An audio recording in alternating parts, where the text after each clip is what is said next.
പള്ളിയിൽ ഒരച്ഛൻ വളരെ നന്നായിട്ട് പ്രസംഗിക്കുന്ന അച്ഛൻ, വളരെ സീരിയസ് ആയിട്ട് പ്രസംഗത്തെ എടുക്കുന്ന അച്ഛനാണെങ്കിലും ഈ പ്രസംഗത്തെ ഒന്നും അത്ര സീരിയസ് ആയിട്ട് എടുക്കാത്തതായ ആളുകളായിരുന്നു. ഒരു ഞായറാഴ്ച വന്ന് നോക്കിയപ്പോൾ അച്ഛൻ 1 മണിക്കൂറത്തേക്കുള്ള പ്രസംഗമൊക്കെ എഴുതി കുറിച്ച് കൊണ്ടുവന്നിരിക്കുമ്പോൾ ഒരമ്മച്ചി മാത്രമേ ഉള്ളു മുമ്പിൽ കേൾക്കാൻ.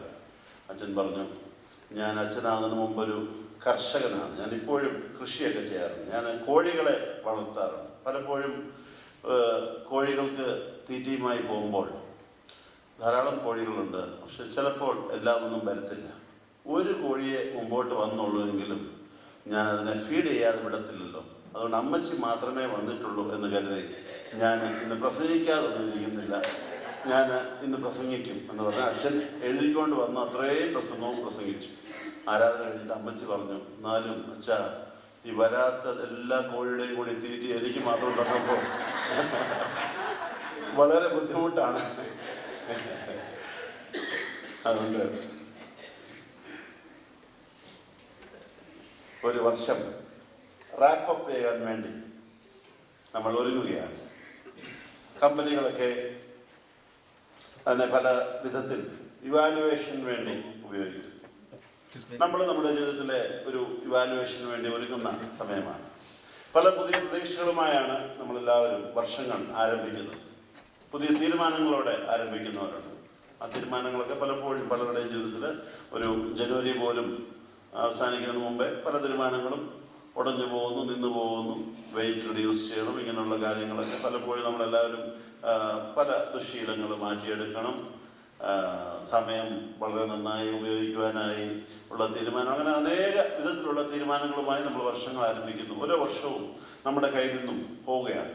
2015 അങ്ങനെ ചരിത്രത്തിൻ്റെ താളുകളിലേക്ക് മറന്നു പോകുവാൻ ഇനി 2 ദിവസങ്ങൾ മാത്രം. നമ്മൾ കൂടി വന്നിരിക്കുന്നു ഒരു ഇവാലുവേഷന്.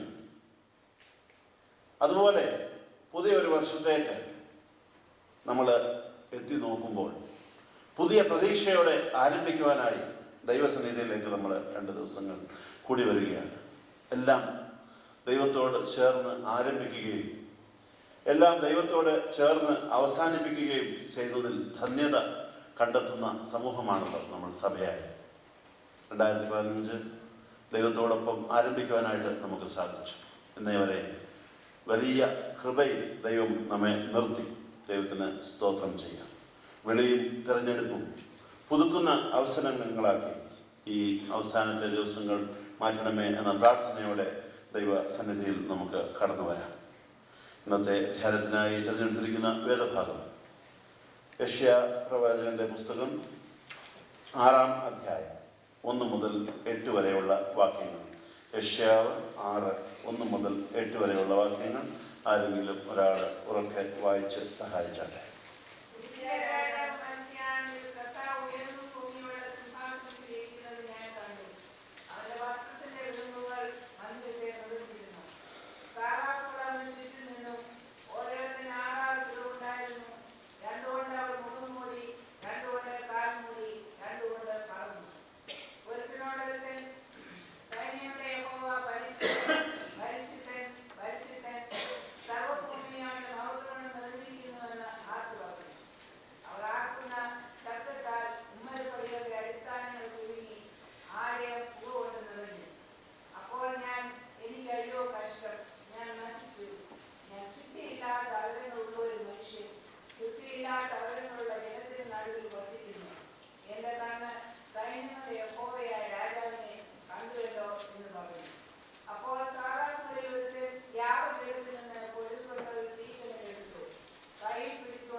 അടിയനിതാ, അടിയനെ അയക്കണമേ എന്ന് ഞാൻ പറഞ്ഞു.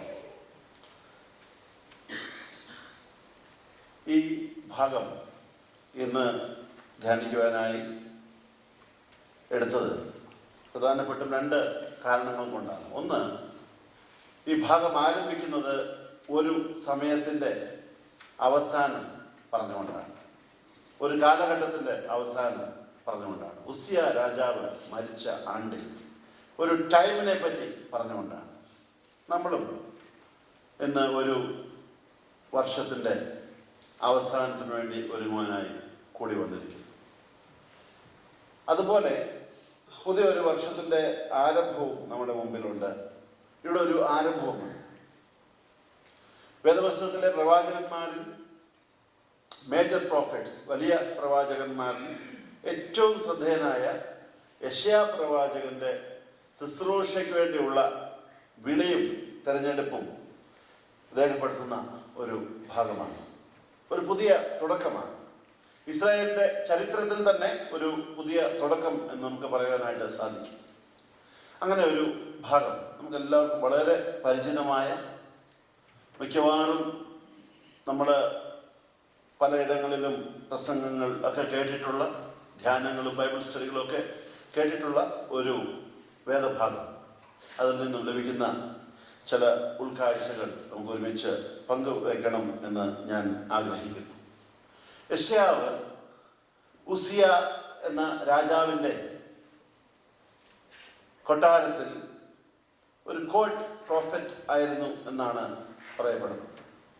കോർട്ട് പ്രോഫറ്റ്സ് എന്ന് ധാരാളം ആളുകൾ ഉണ്ടായിരുന്നു. വേദപുസ്തകത്തിൽ പലയിടങ്ങളിലും പ്രവാചകന്മാർ, പ്രവാചക ഭൃത്യർ എന്ന പേരിലൊക്കെ അനേകം ആളുകളെ നമുക്ക് കാണുവാനായിട്ട് സാധിക്കും. രാജാക്കന്മാരുമായി ബന്ധപ്പെട്ട് പ്രോഫറ്റ്സ് ഉണ്ടായിരുന്നു. അവരുടെ സേവന പരിധികളൊക്കെ വളരെ പരിമിതമായിരുന്നു.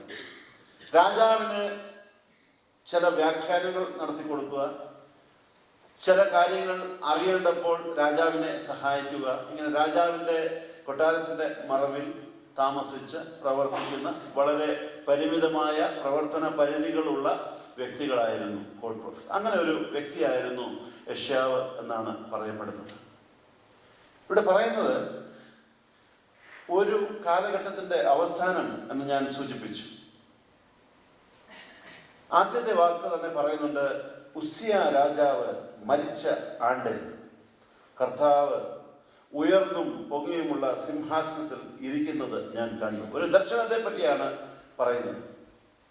ആദ്യമായിട്ട് നമ്മളിവിടെ കാണുന്ന ഒരു കാര്യം, എൻവിഷനിങ് God in emptiness. എൻവിഷനിങ് God in emptiness. Uzziah രാജാവിനെ പറ്റി നമുക്കറിയാം, വളരെ നല്ല ഒരു രാജാവായിരുന്നു. ചെറുപ്പത്തിൽ തന്നെ യഹൂദയുടെ രാജാവായി തിരഞ്ഞെടുക്കപ്പെട്ട, ദൈവത്താൽ നയിക്കപ്പെട്ട, വളരെ നല്ല രീതിയിൽ ഈ രാജ്യം ഭരിച്ചതായ രാജാവായിരുന്നു. ആ രാജാവിന് മുൻപും പിൻപുമൊക്കെ വളരെ അരാജകത്വത്തിൻ്റെ സ്ഥിതി വിശേഷങ്ങൾ ആ രാജ്യം നേരിടേണ്ടതായി വന്നിട്ടുണ്ട് എന്ന് നമുക്ക് ചരിത്രം പഠിക്കുമ്പോൾ മനസ്സിലാക്കുവാനായിട്ട് സാധിക്കും. 5ഓളം ദശാബ്ദങ്ങൾ വളരെ നല്ല രീതിയിൽ ഈ രാജ്യത്തിന് നേതൃത്വം നൽകിയതായ ഉസിയ രാജാവ്. പഴയ നിയമ രാജാക്കന്മാരിൽ വളരെ വ്യക്തമായി ബെനവലന്റ് ആൻഡ് മെലവലന്റ് കിങ്സ് എന്ന് വേർതിരിച്ച് ലിസ്റ്റ് ഉണ്ടാക്കുവാനായിട്ട് സാധിക്കും. അങ്ങനെ വളരെ ബെനവലന്റ് ആയിട്ടുള്ള കിങ്സിന്റെ കൂട്ടത്തിലുള്ള ഒരു രാജാവാണ് ഉസിയ രാജാവ്. ഉസിയ രാജാവ് ഈ കിങ്ഡം, ഈ രാജ്യത്തെ വളരെയധികം ശക്തിപ്പെടുത്തി. ഏറ്റെടുക്കുന്ന സമയത്ത് വളരെ ഇൻഎക്സ്പീരിയൻസ്ഡ് ആയിട്ടുള്ള ആളായിരുന്നു. 16-ാം വയസ്സിലാണ് രാജാവായത് എന്നാണ്. വളരെ ഇൻഎക്സ്പീരിയൻസ്ഡ് ആയിട്ട് കയറിയെങ്കിലും വളരെയധികം നല്ല കാര്യങ്ങൾ പഠിച്ചെടുത്ത് ഈ രാജ്യത്തെ വളരെ ശക്തമായ പാതയിൽ കൂടി നടത്തുവാനായിട്ട് അദ്ദേഹത്തിന് സാധിച്ചു. അദ്ദേഹം ചെയ്ത പല റിഫോംസിനെ പറ്റി ബൈബിളിലും എക്സ്ട്രാ ബിബ്ലിക്കൽ ഇൻഫർമേഷനിലും ഒക്കെ ലഭിക്കുന്നത് രാജ്യത്തിൻ്റെ അതിരുകൾ ശക്തിപ്പെടുത്തി, രാജ്യത്തിലെ വിഭവങ്ങൾ അത് നന്നായി വിഭവശേഷി കൂട്ടുവാനായി വളരെയധികം ശ്രമങ്ങൾ നടത്തി. കൃഷി, അഗ്രികൾച്ചറിൽ വളരെയധികം ശ്രദ്ധ കേന്ദ്രീകരിച്ചു. ഇപ്പോൾ ഉള്ള പുതിയ രാജ്യങ്ങൾ, ഡെവലപ്പിംഗ് നേഷൻസിലൊക്കെ വരുത്തുന്നതായ പല റിഫോംസും അന്നത്തെ കാലത്ത് ഈ രാജാവ് വരുത്തി എന്നാണ് പറയുന്നത്. കാറ്റൽ റെയറിങ് ഇതിനെ വളരെയധികം ഡെവലപ്പ് ചെയ്തു. മറ്റുള്ള രാജ്യങ്ങളുമായുള്ള ബന്ധങ്ങൾ ശക്തിപ്പെടുത്തി, യുദ്ധങ്ങൾ കുറച്ചു. ശത്രുക്കളായിരിക്കേണ്ടതായ രാജാക്കന്മാരുമായും സ്നേഹത്തിലിടപെട്ട്, പ്രത്യേകിച്ച് യഹൂദയും ഇസ്രായേലും തമ്മിലുള്ള ആ യുദ്ധത്തിൻ്റെ അന്തരീക്ഷങ്ങളൊക്കെ കുറച്ച് സൗഹൃദത്തിൽ പോകുവാനായിട്ട് ശ്രമിച്ചു. പട്ടണങ്ങൾ, കോട്ടകൾ പണിത് വളരെ ബലിഷ്ഠമാക്കി. രാജ്യത്തെങ്ങും സമാധാനം നിലനിർത്തി. വളരെ ശക്തനായ രാജാവായി ഈ രാജ്യത്തെ ഭരിച്ചുകൊണ്ടിരിക്കുകയാണ്. ഈ യഹൂദ രാജ്യത്തെ പറ്റി നമുക്ക് അറിയാം. ചുറ്റുപാടുമുള്ള വലിയ കിങ്ഡംസിനിടയിലാണ് ഇവരുടെ ചെറിയ രാജ്യം. മെസപ്പൊട്ടാമിയ, അസീറിയ തുടങ്ങിയ വലിയ വലിയ രാജ്യങ്ങൾക്കൊക്കെയും ഇതിന്മേലൊരു കണ്ണുണ്ട്.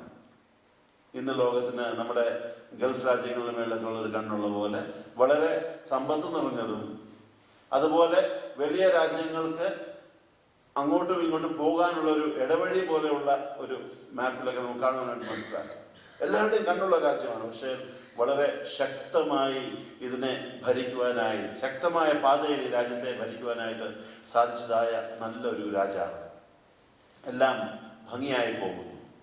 അങ്ങനെ ഒരു ആള് വളരെ ശക്തമായ സിംഹാസനത്തിൽ ഇരിക്കുമ്പോൾ ആ ആളിൻ്റെ കീഴിൽ വർക്ക് ചെയ്യുന്നതിൻ്റെ ഒരു സുഖം നമുക്കെല്ലാവർക്കും അറിയാം. യെശയ്യാവ് ആ ഒരു സുഖം അനുഭവിച്ച മനുഷ്യനായിരുന്നു. അങ്ങനെ ശക്തനായ ഒരു രാജാവിൻ്റെ കൊട്ടാരത്തിൽ വളരെ സുഖത്തോടെ കഴിഞ്ഞതായ, വളരെ പരിമിതമായ ജോലികൾ മാത്രം നോക്കാവുന്ന, വളരെ ചുരുങ്ങിയ കർത്തവ്യങ്ങൾ മാത്രം ഉള്ളതായ, അധികമൊന്നും തലപോയിക്കേണ്ട ആവശ്യമില്ലാത്തതായ ഒരു വ്യക്തിയായി യെശയ്യാവ് ജീവിക്കുന്നു. ഇതിനിടയിൽ ഒരു വ്യത്യാസം ഉണ്ടാകും, ഒരു അവസാനവും ഒരു പുതുക്കവും ഉണ്ടാകും. ഉസ്യ രാജാവ് എത്ര നല്ലവരായിരുന്നെങ്കിലും, എത്ര സമർത്ഥനാണെങ്കിലും, എത്ര ശ്രേഷ്ഠനാണെങ്കിലും മനുഷ്യനായതുകൊണ്ട് അയാൾ മരിക്കുന്നു എന്ന് മാത്രമല്ല, നല്ല രാജാവാണ് എങ്കിൽ പോലും ജീവിതത്തിൻ്റെ അവസാനം 2 ദിനവൃത്താന്തം 26-ാം അധ്യായത്തിലൊക്കെ നമ്മളവിടെ അത് രേഖപ്പെടുത്തിയതായി കാണുന്നുണ്ട്. അദ്ദേഹത്തിൻ്റെ ജീവചരിത്രത്തെ പറ്റി പറയുമ്പോൾ മന്ദിരത്തിൽ പ്രവേശിച്ച് ബലമായി എന്തെടുത്തു? ധൂപം കാട്ടുവാനുള്ള ആ ഒരു ആവേശമൊക്കെ കാണിച്ച് രാജ്യവും മതവും, പോളിറ്റിക്സ് ആൻഡ് റിലിജൻ രണ്ടും രണ്ടായിട്ട് നിർത്തേണ്ടതിന് തൻ്റെ ശക്തി ഉപയോഗിച്ച് ഇതിനെയൊക്കെ കലർത്തുവാനായിട്ടൊക്കെ ശ്രമിച്ചു. പലപ്പോഴും അധികാരം തലയിൽ കയറുമ്പോൾ എല്ലാ മനുഷ്യനും ഉണ്ടാകുന്നതായ ചില പ്രവണതകളൊക്കെ ഈ മനുഷ്യനും കാണിച്ചു. ദൈവം അടിച്ചു, ഒരു കുഷ്ഠരോഗിയായിത്തീർന്നു. ഇത്രയും ശ്രേഷ്ഠനായ വ്യക്തി ഒരു കുഷ്ഠരോഗിയായി മരിച്ചു. ദാവീദിന്റെ കുടുംബത്തിന് വേർതിരിക്കപ്പെട്ടിരുന്ന കല്ലറയിൽ, അദ്ദേഹത്തിന് അർഹതപ്പെട്ടിരുന്ന കല്ലറയിൽ അദ്ദേഹത്തെ അടക്കിയില്ല. പക്ഷേ രാജാക്കന്മാർക്ക് വേണ്ടിയുള്ള ഗ്രേവ് യാർഡിൽ തന്നെ അദ്ദേഹത്തിനെ അടക്കി എന്നൊക്കെയാണ് ചരിത്രം നമ്മൾ വായിക്കുന്നത്.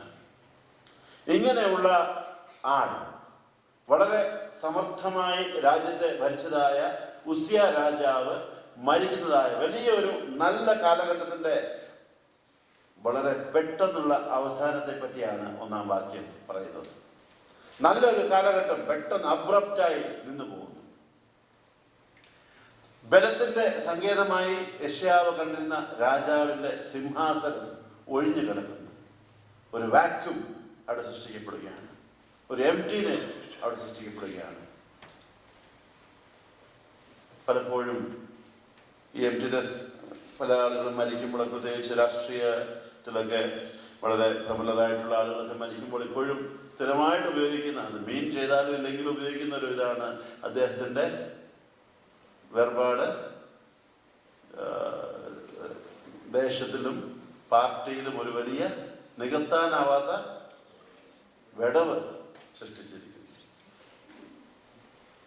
അത് വളരെ ശരിക്കും ഫീൽ ചെയ്ത ഒരു സന്ദർഭമായിരുന്നു. സിംഹാസനം ഒഴിഞ്ഞു പോയിരിക്കുകയാണ്. ശക്തിയുടെ കേന്ദ്രമായി കണ്ടിരുന്ന രാജാവ് ഇന്നില്ല. തൻ്റെ ഫ്യൂച്ചർ എന്തായിത്തീരും? രാജ്യത്തിൻ്റെ ഭവിഷ്യത്ത് എന്തായിത്തീരും? ജനങ്ങളുടെ ജീവിതം എന്തായിത്തീരും? രാജ്യത്തിൻ്റെ ശക്തി എന്തായിത്തീരും? ഇത്രയും സമൃദ്ധിയുടെ പാതയിൽ നടത്തിയതായ ഈ രാജ്യം അടുത്തു വരുന്ന വർഷങ്ങളിൽ ചിതറിപ്പോകുമോ? ജനങ്ങൾ ചിതറിക്കപ്പെടുമോ? സമൃദ്ധി മാഞ്ഞു പോകുമോ? അതിലൊക്കെ ഉപരിയായി യെശയ്യാവിൻ്റെ ജീവിതത്തിൽ മനസ്സിൽ ഉണ്ടായിരിക്കും, എൻ്റെ കാര്യം എന്തായിത്തീരും? ഒരു നിശ്ചയവുമില്ലാത്തതായ സന്ദർഭത്തിൽ നിൽക്കുകയാണ്. ഈ എംപ്റ്റിനെസ്സിനിടയിലാണ് യെശയ്യാവ് കാണുന്നത് ദൈവികമായ ദർശനം. എന്താണ് ദർശനം? വിഷൻ. വിഷൻ എല്ലാവർക്കും കാണുവാൻ സാധിക്കുന്നതല്ല. എല്ലാവരും സ്വപ്നം കാണും. വിഷൻ ദൈവമക്കൾക്ക് കാണുവാനായിട്ട് സാധിക്കുന്നതാണ്. ദൈവത്താൽ നയിക്കപ്പെടുന്നവർക്ക് കാണുവാനായിട്ട് സാധിക്കുന്നതാണ്. നമ്മുടെ ഇടവകകൾ വളർന്നു വന്ന പാതയെപ്പറ്റി പറയുമ്പോൾ, നമ്മുടെ സഭ വളർന്നു വന്ന പാതയെപ്പറ്റി പറയുമ്പോൾ നമ്മൾ പറയാറുണ്ട്, ഇന്ന തിരുമേനി അല്ലെങ്കിൽ ഇന്ന നേതാവ്, ഇന്ന് നമ്മളുടെ എൽഡർ വിഷനുള്ള മനുഷ്യനായിരുന്നു. നമ്മുടെ പിതാക്കന്മാർ ദർശനമുള്ള പിതാക്കന്മാരായിരുന്നു. എന്തുകൊണ്ടാണ്? ദൈവം നൽകുന്ന ദർശനമാണ്. അതെല്ലാവർക്കും ലഭിക്കത്തില്ല. ദൈവികമല്ലാത്തവർക്ക് ലഭിക്കുന്നത് താൽക്കാലികമായ സ്വപ്നങ്ങൾ മാത്രമാണ്. എന്താണ് ദർശനം? Vision arises out of the dissatisfaction towards the current realities.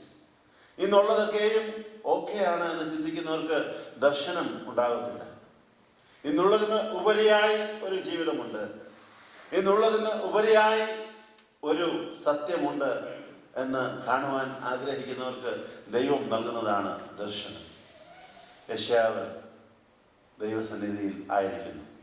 ദൈവം വലിയ ദർശനം ഒരുക്കുകയാണ്.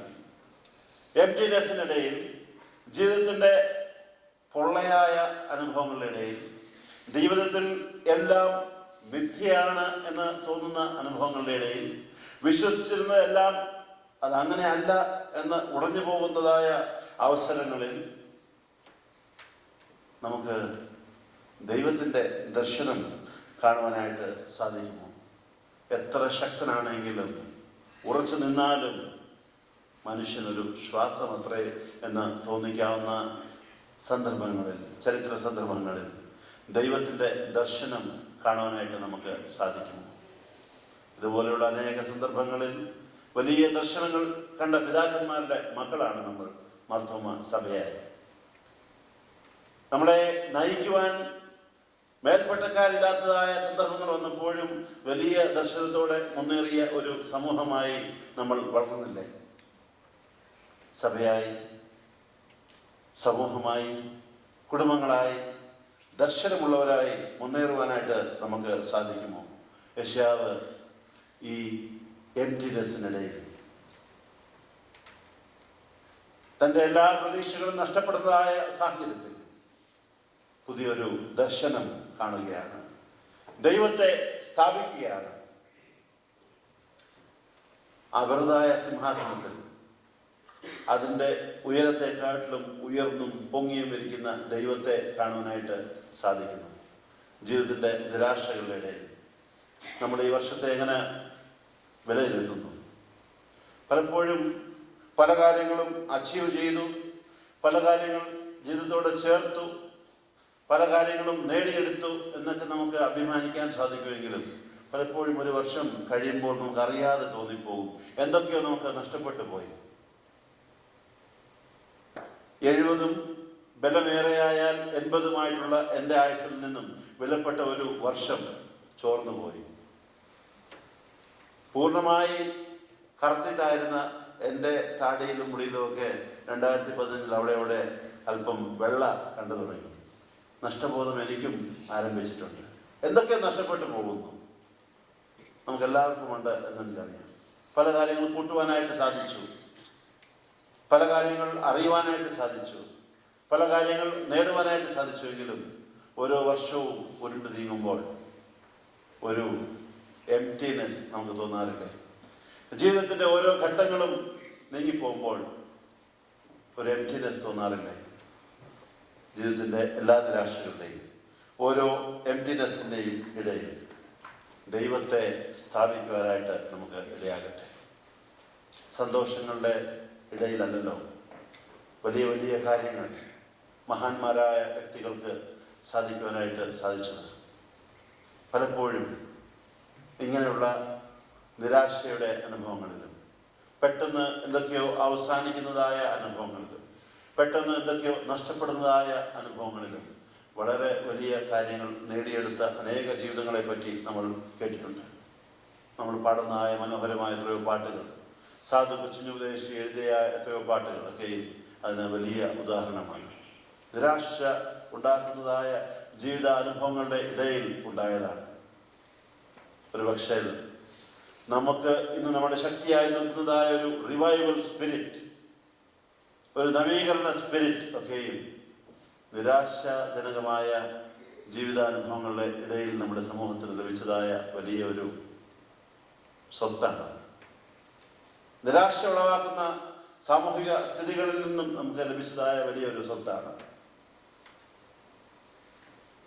അബ്രപ്റ്റായിട്ട് എന്തൊക്കെയോ നിന്നു പോകുന്നതായ സമയത്ത് പുതിയ വർഷത്തിലേക്ക് പ്രവേശിക്കുവാനായി നമ്മൾ ചുവടുവെക്കുമ്പോൾ ഉയർന്നും പൊങ്ങിയുമുള്ള സിംഹാസനത്തിൽ ജീവിതത്തിൻ്റെ എല്ലാ അനുഭവങ്ങളെയും നിയന്ത്രിക്കുവാൻ ശക്തനായി ദൈവം കൂടെയുണ്ട് എന്ന ഓർമ്മ നമ്മെ ഭരിക്കട്ടെ. പലപ്പോഴും പല കാര്യങ്ങളും നേടുവാനായിട്ട് സാധിച്ചു എന്ന് നമ്മൾ അഭിമാനിക്കുന്നുണ്ടെങ്കിലും ജീവിതം ഒരു പൊള്ളയായി തോന്നാറുണ്ട്. എവിടെയാണ് നമ്മൾ അർത്ഥം കണ്ടെത്തുന്നത്? കഴിഞ്ഞ ദിവസം ഇപ്പോൾ വാട്സാപ്പ് ഉള്ളതുകൊണ്ട് ധാരാളം മെസ്സേജ്, വലിയ അർത്ഥമുള്ളതും ഒരു അർത്ഥവും ഇല്ലാത്തതായ ധാരാളം മെസ്സേജുകൾ വന്നും പോയി. പക്ഷെ വളരെ നന്നായി തോന്നിയ ഒരു മെസ്സേജ് വന്നു. 2015 കടന്നു പോകുന്നു. Are you alive? If you are alive, you are alive to what? Alive for what എന്നല്ല, alive to what? എന്തിനോടൊക്കെയാണ് നമ്മൾ സജീവമായി നിൽക്കുന്നത്? എന്തിനോടൊക്കെ നമ്മൾ മരിച്ചു കഴിഞ്ഞു? Dead to what? അതിനകത്ത് പറയാൻ ഉദ്ദേശിക്കുന്ന ഒരു സന്യാസി പോലത്തെ മനുഷ്യനാണത് പറയുന്നത്. ഒരു നല്ല പൂവ് മണപ്പിച്ചിട്ട് എത്ര നാളുകളായി? ഒരു പൂ വിരിയുന്നത് ശ്രദ്ധിച്ചിട്ട് എത്ര നാളായി? ശാന്തമായി ഒന്ന് കടലിൻ്റെ അടുത്ത് പോയി നിന്ന് 2 തിരമാലകൾ ആസ്വദിച്ചിട്ട്